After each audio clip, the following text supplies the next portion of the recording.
What about Bill Dempsey?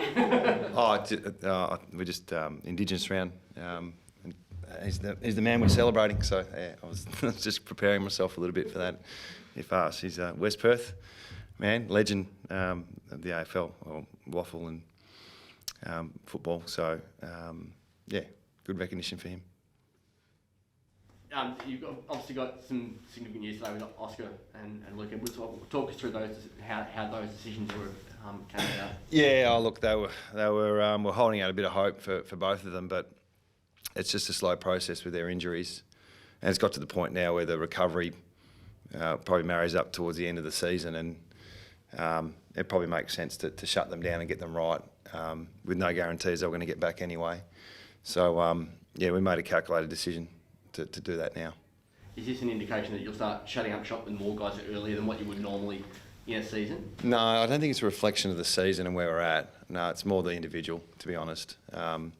So both those guys were, like I said, if they got themselves perfectly right, we're talking around 21, 22 sort of thing. So that was at best. So we've taken a cautious approach with those two, but that's not a green light for us to shut everyone down. It's around 9 or 10 this week. So we're not doing that. But those two guys, yeah, very, very slight chance they were going to get back this year. So we've shut them down. With Oscar, it seemed like you'd take a few steps forward and then go back. Could you just take us through that whole process, the extent of the injury and what you think the prognosis is long term? Yeah, I don't think long term we're in any dangerous territory, but bone stress in your foot is always unforgiving if you don't get it right. So I think we had a minor setback at some stage, but it's all progressing well. The latest scan we got, it's just slow, and he's just got out of the boot. So, you know, probably needs another 3 or 4 weeks non-running, and then all of a sudden it's around 13, 14 before we start the pre-season for him. So, yeah, that's just, there's no real time frame when you get to those type of injuries. You just got to let the body take care of it, and it's just been slow. And do you know what caused it initially? Was there anything to do with his running style or anything like that? No, I'm not smart enough to know what caused it. But it was a pre-season issue. So I don't think it was a knock. I think it was just stress related. So he was flying. He was going really well. But yeah, I think we'll put it down to bad luck at the moment. But we are investigating all those things with the surface and his boots and orthotics and training. So that's ongoing, that review. In terms of he's crucial to the long-term plan, obviously here at the club. JK obviously looks like he'll finish up. Jack obviously getting on as well. But was there an element of we need to make sure Oscar's 100% fit, ready to go again, and preserve Oscar as opposed to potentially fast-track him and try and get him back for a game or two? Yeah, probably. You know, he's an important player for us. He's part of our future. He's a leader. He's in our leadership group. But I think we've just identified his body and what it's telling us rather than all those things. So yeah, we didn't weigh up all those things. It was just the fact he's probably not going to get back this year. So he's more than likely going to go on the inactive list, and we just pulled the trigger today. You mentioned obviously the talk about going through boots, the surface, all that sort of stuff as well. The soft tissue injuries, they're starting to mount a fair bit, obviously the calves and especially the hamstrings. Yeah. Are you worried about that trend sort of and the way that's been tracking in the last sort of month? Yeah, look, I think the combination, we must have, 7 or 8 injuries at the moment. So that's a concern. We're picking anyone who's available who's playing at the moment. So, the way I look at it, the way we're looking at it is we've got a lot of collision injuries that affected our guys long term. Throw in a few knee stress fractures. And then you've got your standard soft tissue injuries that you're always dealing with 3 or 4, 5 or 6 at one time. That on top of what we've got is what we've got, you know. So, yeah, the actual numbers don't suggest it's any more than what we normally have, but when you combine it with all the other injuries, it looks pretty big. So, yeah, we'll always review that end of the year. That's ongoing. But, at the moment it's all clustered together and you throw in a bit of COVID and we've got what we've got. In terms of some mid-season selections now, have you had an eye on the future in terms of that as well, and obviously being able to expose from waffle guys throughout the AFL this year? Yeah, to be honest, that's list management, which I'm a part of, but I'm trying to get us to play at our best at the moment. So we'll look at that. The mid-season draft's coming up. We'll look at all that, our list management and how we go through it all. But today, now, I'm prioritising this week. But yeah, we've definitely got an eye on it all, and that'll be ongoing. We won't give you the running commentary on that, but I think you know where we're heading.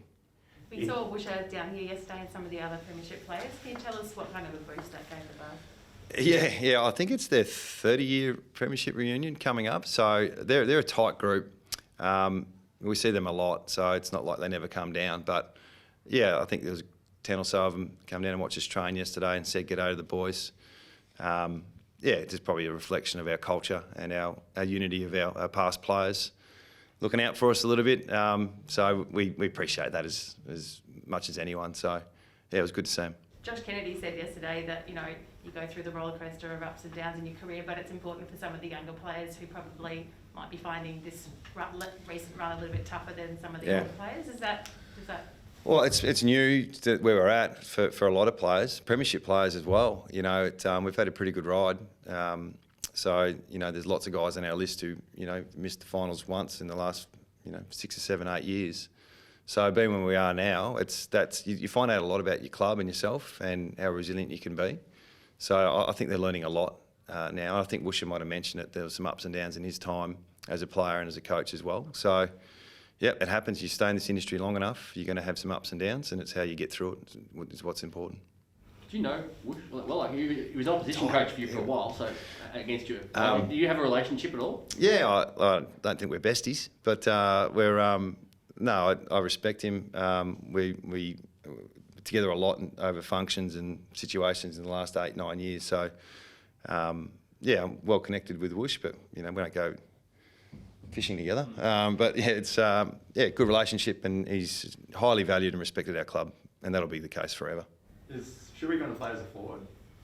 Shuey, we might need to look at it. The dynamic of our team is interesting this week because we've got a certain amount of players we can pick, so it doesn't exactly get everyone in the spots they normally play.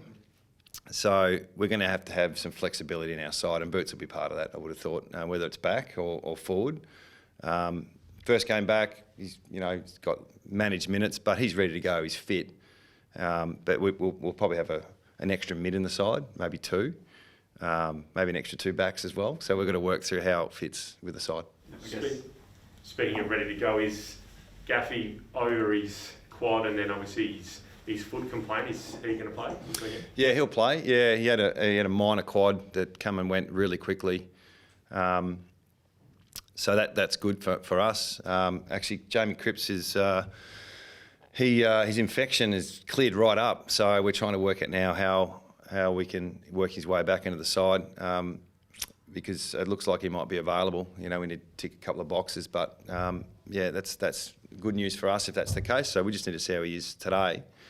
We've got another player in the health and safety protocols, in Patresi Seaton. So the hits keep on coming, but we're working through it. So we're not quite settled on our side, but Gaffy's definitely playing. So in terms of just on Jamie, obviously some concerns yesterday. Yeah. Clearing up, how do you go about bringing him back into a potential squad that he wasn't named in? He obviously try to get him on the flight. Is that what you're thinking? Yeah. Well, I think Sam will go out of the squad. So I don't know I'm not really over the legalities of it all, but I'm assuming it's pretty straightforward. He went out of the side. It's cleared right up. It was more of a precaution than anything, and then really pleased that he might be available. So we'll work through that. We're just going to see how he feels today, and get him on a plane tomorrow probably if he's up for it. Pretty crucial given the lack of forward targets up there, I'd imagine.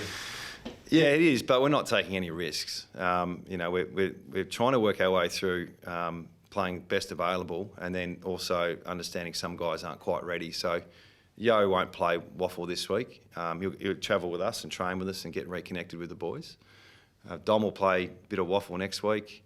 We've got a bye coming up. We might have several players playing through the waffle side as well. So that's a challenge for us, trying to get everyone back, not just healthy, but in good AFL form and fit and available. So that's what we're working through the next few weeks. Any chance of blooding a debutant, Zane or Red?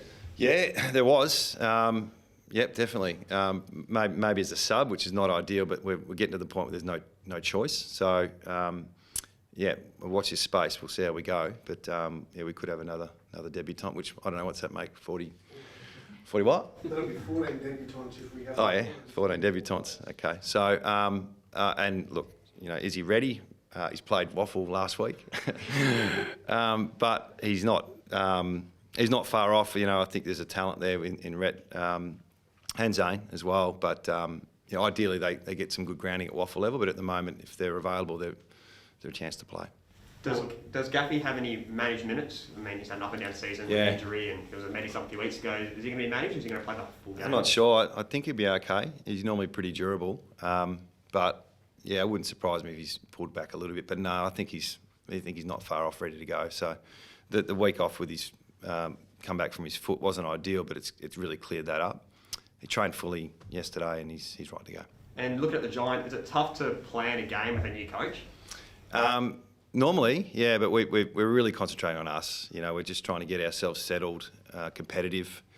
You know, try and get some identity with how we go about things. So, yeah, we're probably looking at us a little bit more at the moment. You know, our back's against the wall a little bit with what we've got. And we're just trying to be consistent in our approach to training, our method, and the way we go about it. So we're obviously looking at the Giants, and there's several changes, but it's probably more about us at the moment. With Yo, from the outside looking in, he seems like a player who's in desperate need of just match practice. Yeah. Can you talk us through your decision not to play him in the waffle? Well, he's missed 3 weeks, and one of them was COVID, the other 2 with concussion. So he hasn't done anything. He's barely walked. So we've got to get him, you know, his baseline's pretty low. He's played 1.5 games this year. So I know there's critics out there on Yowie, but I mean, seriously, he hasn't done a lot. So we need to get him as match fit as we can, and that'll take a few weeks. So first week will be just build some fitness in his legs, and then we'll get him competitive and competing at waffle. And then when time's right, he'll come back in. And you touched on Sheed potentially waffle next week. Is he looking pretty good? Yeah, he's busting the door down, Sheed. So he's ready to go next week to play some waffle footy, and hopefully seniors the week or 2 after. So he's a very important player. We've missed him. When you look at your squad at the moment and the GWS squad, we've both been able to pick. It's very similar actually in terms of over 100 games, similar number of players, and under about 30 games, similar number of players. Do you expect with that structure a more competitive sort of outfit that you could put out there this week? Because they're about as young as you are in terms of experience at the moment as well. Yeah, when you look at it. With 26-man squads obviously at the moment. Still. Yeah, well, we want to be competitive. I think we might be underdogs on the betting markets, but yeah, we want to get over there and give it our best shot. Of course, yeah, we play every game to win. It's been a challenge for the last 8 out of 9 games. But I thought against Melbourne for a couple of quarters there, we were really competitive, and unfortunately, you know, that's a win for us to be competitive at the moment. We want to get in front of that. We want to win quarters. We want to hit the scoreboard. We want to be good in the contest for the whole game. And to beat the Giants, traditionally, I'm sure it hasn't changed. You've got to be tough in the contest, and you've got to be able to run and compete. So that's our start point. Adam, Liam Duggan and his knee at the moment, how restricted is he in terms of what he's able to do? Yeah, he's probably not at his absolute max in terms of his agility. He missed 6 to 8 months with that knee, and he came back early.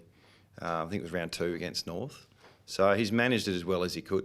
But I think there'll be some upside with Duggan in the future. At the moment, he's managing some sore spots, not necessarily his knee, but he's another young player in our leadership group is very important for us. So he's managing it as best he can. Is he looking at surgery, or are you hoping that you can be able to manage him for the rest of the year? No, I think he's okay. Yeah, if he's looking at surgery, we wouldn't be playing him. So no, he's okay. AFL announced the day grand final today. So we've played in 3. You coached 2. You've assistant coach 2 or something. You've been involved in a few of them. What's the best time from a team that actually goes out there? What's the best time to play a grand final? Do you feel? I know you're going to say you don't care because you're not playing a lot of the time and stuff. I'm going to say I don't care because I really don't care. I do not care one little bit about when the grand finals play. I can't believe people talk about it so much. Just pick a time and if you're playing in it, great. It's not, play it during the day, I suppose. But I really don't care. It's not something I think about, and I'm going to continue to think about. Would it impact players at all? Like the difference between day and night? No. No, not one iota. there's a lot.